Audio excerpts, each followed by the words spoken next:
Alors là, on va faire honneur à ma femme. Ah oui, quand même. Bah, quand même, cet article m'a été fourni par madame. Eh oui. Elle me dit, mais t'as entendu parler de ce truc-là? Je fais, bah, de quoi? Elle me dit, ben, il y a une meuf, en fait, elle se fait squatter sa maison, elle attend que les squatteurs partent en vacances pour tout dégager et reprendre possession de son bien, et elle finit en tôle. Je fais quoi? Mais attends, c'est un fake ton truc, machin et tout. Elle fait oui, c'est dans des journaux pas connus, c'est Marie-France. Mais si, Marie-France c'est connu. Vas-y, tu m'envoies le lien là. Et pourquoi personne n'en parle? Surtout, c'est la question qu'on doit se poser là. Pourquoi personne ne parle de ça? Les squatteurs de sa maison partent en vacances, la propriétaire en profite pour la vider, mais risque aujourd'hui la prison. Pourquoi personne parle de ça? Une propriétaire a attendu que les squatteurs de sa maison partent en vacances pour récupérer sa maison, mais la justice lui a donné tort. Le problème des squatteurs devient de plus en plus une véritable question de société et les propriétaires, souvent loin d'être fortunés, en paient le prix. Il est incompréhensible de vouloir régler le problème par soi-même. Le site CNews relate l'histoire dramatique d'une propriétaire qui se retrouve aujourd'hui poursuivie en justice. L'incident dans l'Aude, cette propriétaire dont la maison était occupée illégalement a expulsé les intrus par la force. Ils sont pas partis en vacances alors. Le squat représente un véritable cauchemar pour les propriétaires. Il suffit de s'absenter quelques jours pour que des intrus s'installent et revendiquent la maison, comme la leur, après seulement 48 heures. Et là, moi je pose une question. À quoi servent ces putains de notaires qu'on paye une blinde quand on achète une propriété? Puisque c'est censé garantir que ça n'arrive pas. Elle est poursuivie pour avoir voulu se faire justice elle-même. Les squatteurs sont en mesure de faire vivre un enfer aux propriétaires car ils ont plus de droits parfois que de devoirs. Mais on se souvient de ce couple qui s'est affiché sur le plateau de Touche pas à mon poste car il se plaignait d'avoir acheté une maison squattée par une famille entière.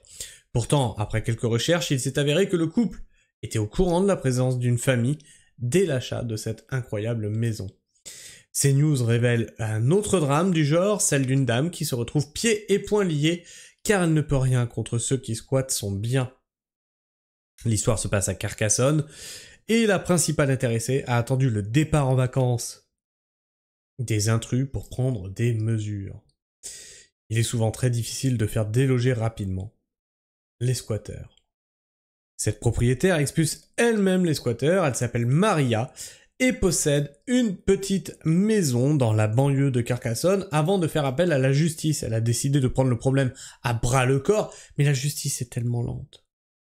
La justice est tellement lente, et les squatteurs le savent. A décidé de prendre le problème à bras-le-corps et de gérer le problème elle-même. Les locataires ne payant plus le loyer depuis des mois, ils sont devenus des squatteurs. J'ai vidé ma maison entièrement et quand ils sont entrés de congé, ils ont appelé la police. Ils ont fait un constat d'huissier, j'ai été convoqué et on est en pleine procédure. A-t-elle expliqué aux journalistes de CNews. J'ai pensé à la trêve hivernale, j'ai pensé à ce qui allait se passer derrière, à l'argent que j'allais perdre surtout, parce que ça fait déjà 5 mois c'est moi qui comble le crédit. Ouais, c'est pas français comme phrase. Ça fait déjà 5 mois c'est moi qui comble le crédit et eux ne me payent pas. Je me suis dit, je vais me retrouver avec plus de 20 000 €. Je n'étais pas prête à les perdre, a-t-elle ajouté. Maria risque aujourd'hui 7 ans de prison et 100 000 € d'amende pour avoir expulsé ces gens. Elle-même. On vit dans un pays de fous. On vit dans un pays de fous furieux, de malades mentales. C'est-à-dire qu'aujourd'hui, les délinquants ont plus de droits que les personnes qui payent leurs impôts. C'est un truc de fou. Bah, dis-moi ce que t'en penses dans l'espace commentaire. Si t'es encore là en fin de vidéo, n'hésite pas à t'abonner, à partager cette vidéo et faites gaffe à vos logements. Ça devient très compliqué maintenant.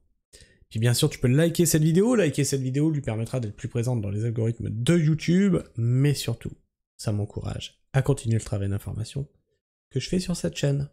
Sur ce, moi je vous fais la bise, prenez soin du sol, et restez pragmatiques. Ciao.